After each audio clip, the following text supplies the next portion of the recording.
balikan natin yung history. Game? Siya si Christopher John Ongki. Ang may pinakamaraming talo sa history ng battle rap. Mula 2010, nandito na yan. Sobrang tibay na punching bag. Pare mag,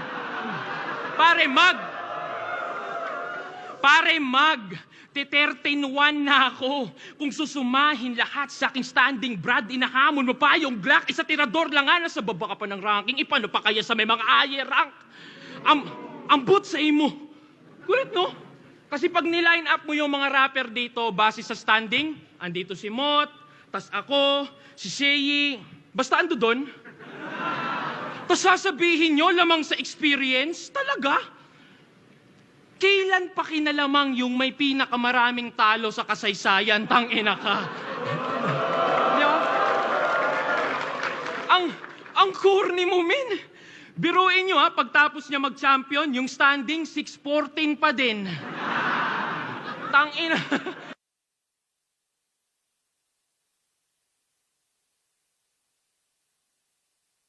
Talo kaya sa ranking bumalentong.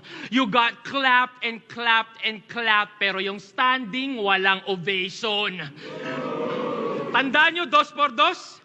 Team SS versus LA, pero si Smuglas yung mas nakita. Natalo niya si Looney, pero sakit ni Looney yung nasa headlines ng balita.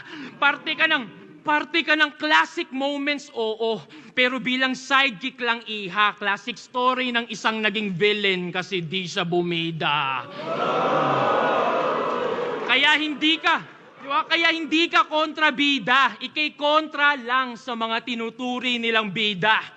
Next example, pagtapos niya manalo kay Pistolero, sabi niya sa crowd, wala akong pake sa titulo, gusto ko lang respeto.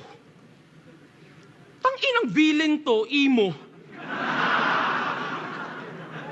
Villain ka, tas nanlilimos validation ng audience? Pakaugag ng bisyon. Kumukontra ka sa mga bida, pero sa iyong pagiging kontrabida, ikaw mismo yung kontradiksyon. Ngayon, biglang dami yung suporta kunwari sa'yo. Tanga. Kung di yan hater ng Dunggalo, anti-DDS o fans yan ng mga nabadibag ko. Kakampi ko mga sumusuporta sa akin.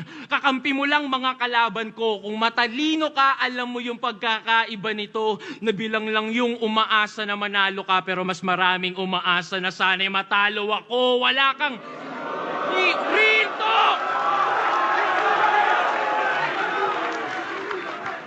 Diba? Real talk mo ito. Wala kang tunay na fans. May mga hater lang kami. Gusto lang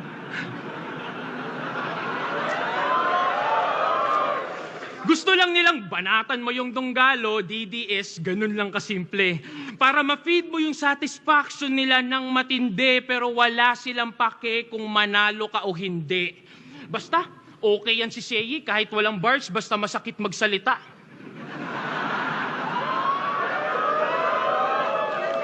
Di ka naiinsulto sa ganyan?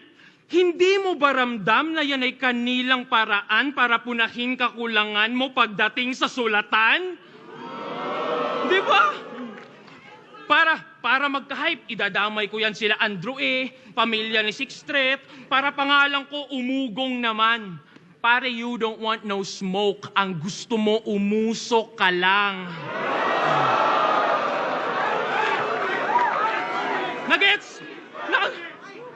Nagets pala ang puta. Kasi smoke tsaka usok, akala ko di yun nakukuha. Reach. Kaya hindi ka villain. Isa ka lang frustrated superhero pagkat di mo naranasang ma-appreciate ng tao. Paano? Tatanga-tanga. Ultimo yung titulo na greatest villain, nakuha pa ni price tag at akata. Tanga ka talaga. Gago! Mas may impluensya pa yung mga Delo, Target, Apex, matitindit mga astig. Ikaw nag-iisa mong tamod, si Bagsik, hindi pa mabagsik. Diba?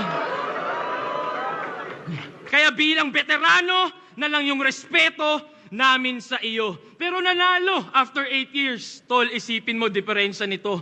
Ako'y nagkampiyon nung ako'y bago.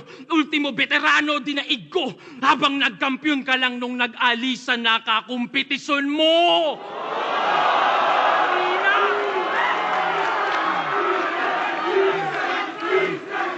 Damn!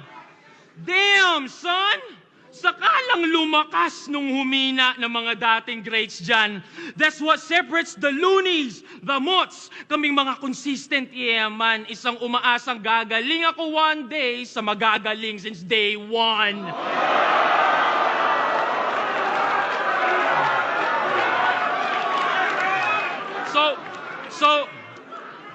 So that's a wrap for history. That's a wrap for history. At oo, bagong god to ng century. Nandito ka lang para sa nostalgia. Ako para magbigay ng mga bagong classic memories.